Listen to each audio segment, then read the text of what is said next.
A week after being hit by heavy rains, floods and landslides that caused 2 people to disappear, the province was hit again by torrential rains, floods and landslides. Sinop, another Black Sea province in Turkey, has also faced floods and landslides as a result of heavy rainfall. The mass discharge of the Eğrili stream to Findikli increased due to heavy rains, while the rain caused several small landslides in the town of Tunca in Ardeşen. The public facilities of Diriyaciza of Tunca municipality were flooded. The mass flow rate of the stream flowing through the village of Ochkar in the Arashenski region also increased due to rain. A stream running through the center of Arhavi in Artvin overflowed its banks, dragging several cars to the water and flooding homes and workplaces. Several citizens were stuck in buildings as the entrances to the buildings were submerged. Electricity and internet are cut off in the area. The building of the hydroelectric power station collapsed and was carried away by the flood.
Onun içinde mahsur kalmış durumdayım.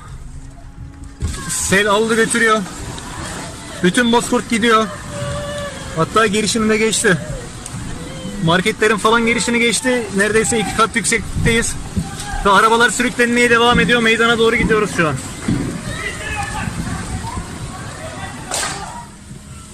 Allah yardımcımız olsun.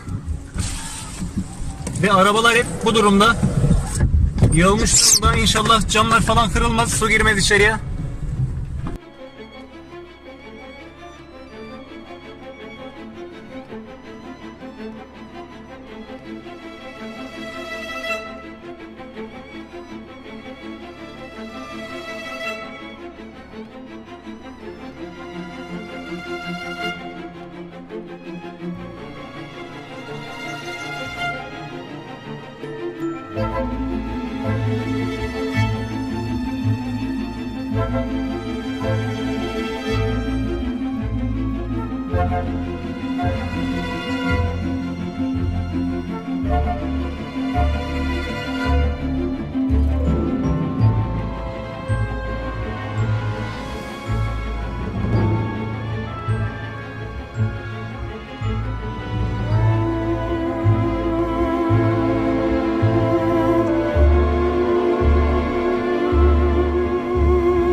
arabalar gidiyor. Şşş.